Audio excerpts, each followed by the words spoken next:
Hi everyone, it's me, the Broke Stacker. Very exciting news today. Got my hardware in the mail, been waiting 6 days for that. Now we can finally assemble this engine. I think that's the only thing I was holding up that I know of. Watch, I'll find 10 other things and be hold up, but never mind. Anyways, we are going to be assembling our guy today. I got the brand new hardware for the cylinder heads that's specifically for these cylinder heads from the manufacturer that made the cylinder heads. So I know they're going to work, and I'm just really excited.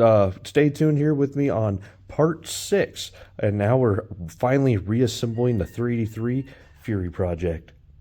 Good news. Just open that up. It looks like it's going to be the right parts. They just sent me this nice what you might call it, pamphlet or advertisement for their 440 source. If you guys are ever looking for big block Mopar parts, that is the place to go. I'm not sponsored by them or anything, but I appreciate a really good website and a good store to get everything that you need in one spot. And, well, let me tell you, that's the place to go. So, big block Mopars, R blocks, B blocks, go check them out. I got this in there. This should be the hardware kit. Let's see what we got. Ooh, bolts are trying to come out on me already. I'll be very careful I don't hit the ground rolling. I'm curious what type of head they have. I believe they're like a 12 point. They're good. Just one was poking out of the bag in here. Speaking of which, just take that one out. Yeah, these are a 12 point. I'm guessing about a 1/2 inch or 12 millimeters, something like that. Let me go put a socket on it right now. Okay, I just had one laying around. These are a 12 point 7/16 head bolt. That is awesome. Thank you, 440 source. We're going to be putting that on. Also, this is a factory spring, throttle spring relocation bracket I got as well.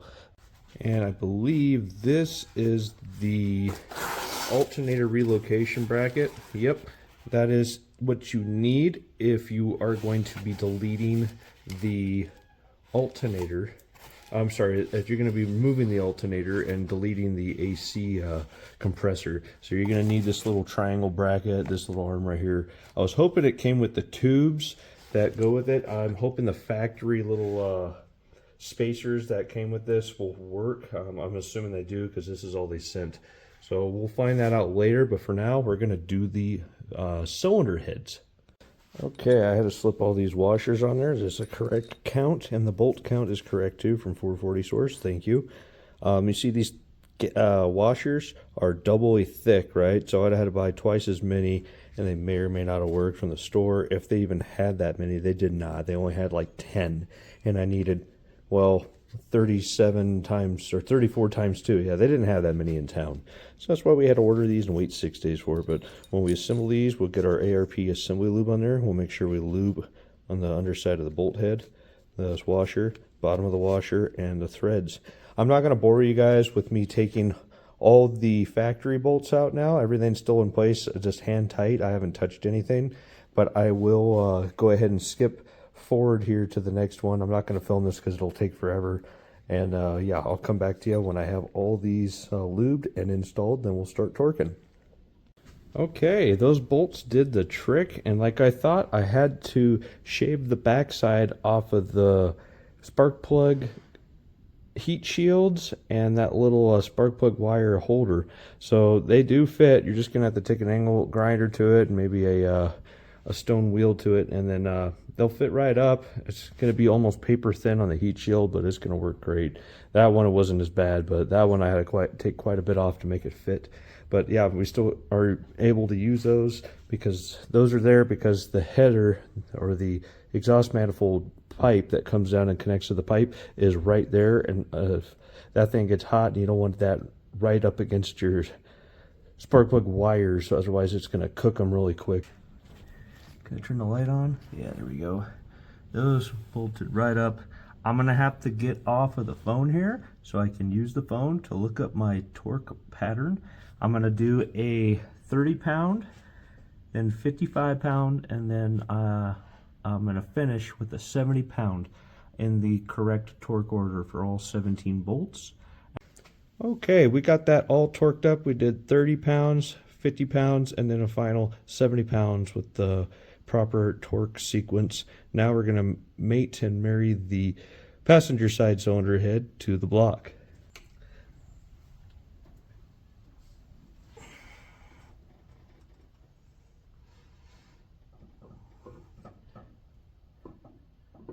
There it is. Ain't that a beautiful thing to see? Now we're going to go ahead and get all of our bolts in place and torque them up. Well, that was a little bit tedious, but these are both on, clean, and torqued.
They all flipped over on me on the walk over here. Yeah, they did.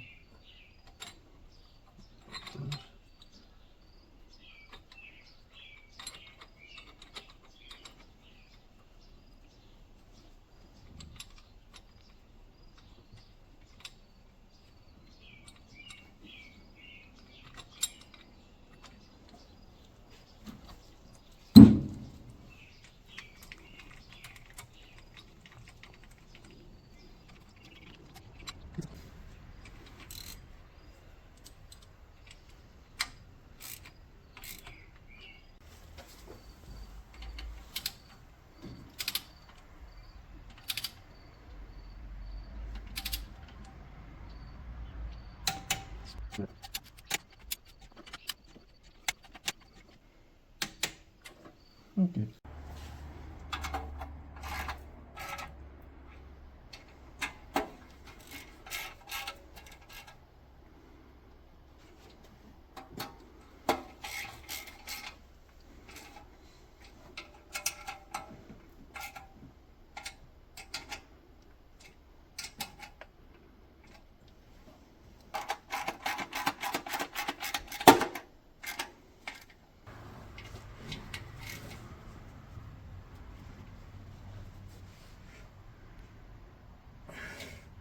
Cool.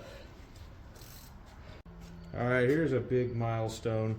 We got the heads torqued, the valley pan gasket seal in place, silicone down in the valley, just in case. I didn't see too much silicone on there from the factory. It looked like they used shellac or something, but I put a little bit of the silicone on there so it shouldn't leak. I don't believe you use any silicone where the intake meets the ports. I got that metal gasket there. And here we go, guys. Here's this is gonna look real pretty. Here we go. I cleaned the gasket surfaces, top, bottom, front, right, center.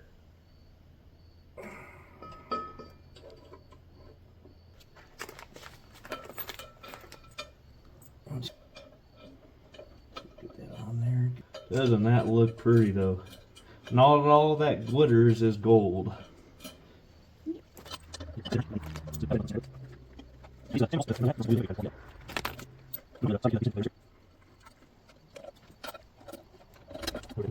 Mrs. Brokestacker, do you like what you see? Is this going in the right direction? Looking good. I'm gonna have to take these off one by one later to put the throttle linkage, the factory throttle linkage that went on these. Stuff like that later, but we'll go ahead and get it torqued down for now so that gasket's nice and sealed up. We're setting these to 25 foot-pounds.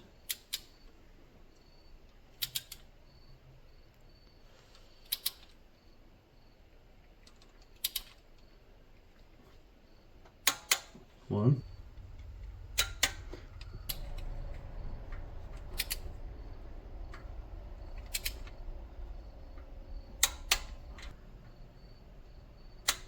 Very bad.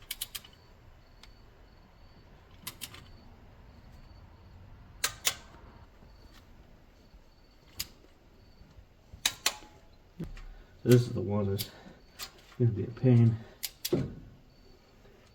See if I can get it. Careful, you're not on it. Yeah, I'm just gonna do that last one, and we'll do that one last. Yeah.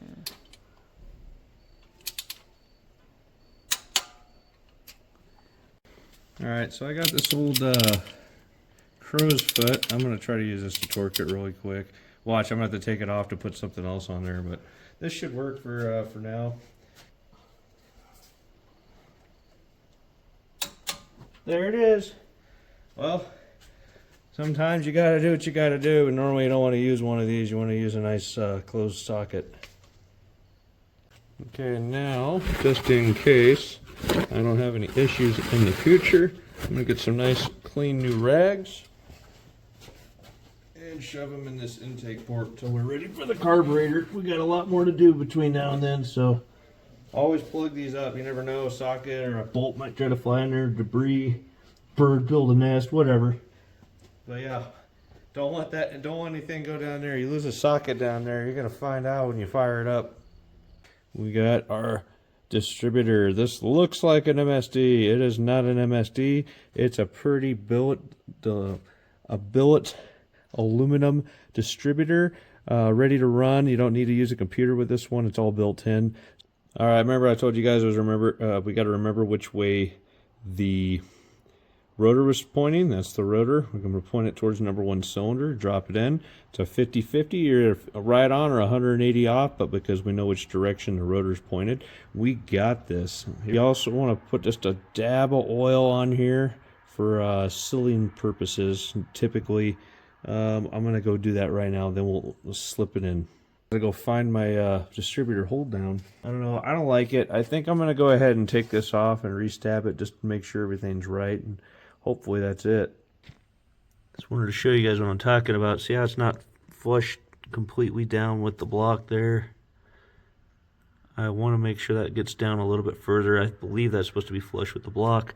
Yeah, you can see that blackness. That's the O-ring right there. If that would have kept forcing it, I definitely would have just cut that O-ring in half. So you definitely don't want to force these things. I'm going to pull it out. Maybe put a little grease on it, see if I can get it to slide in a little easier.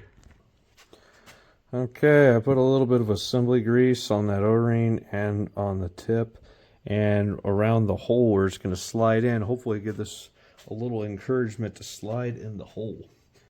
Okay, that time I got it to drop it in. So what was going on? There's a recess in that oil gear, and then it drops down into the slot. So I was on the recess, but I wasn't in the slot. That's why I was able to turn that rotor. You should not be able to turn that rotor. It should be locked in. So that's why I was like, oh, okay, something ain't right. I pulled everything out, I re-oiled it, and just stuck it back in there, took my time with it. Just never force those things, guys. I mean, yeah, don't do that. But hey, let's step back and take a look at this thing for a second, shall we? This thing is starting to come together. Can I zoom in right now? I guess not. Can't zoom in, but I can hold the camera and come in a little tighter. Yes, I know I could have painted all this, but I'm on a shoestring budget and I'm strapped for time, so I'm not doing all that. But yeah, guys, we are looking really, really sharp at this point. I'm going to call it a night. It's late. I got my exhaust manifold studs soaking in WD-40. I'm hoping I can get them out. I have half of mine just to go see down at the hardware store, see if I can get 16 of them for $10. I might make my life a lot easier. We'll see if I can even find the things. Well, until next time, guys, keep stacking, stack 'em high.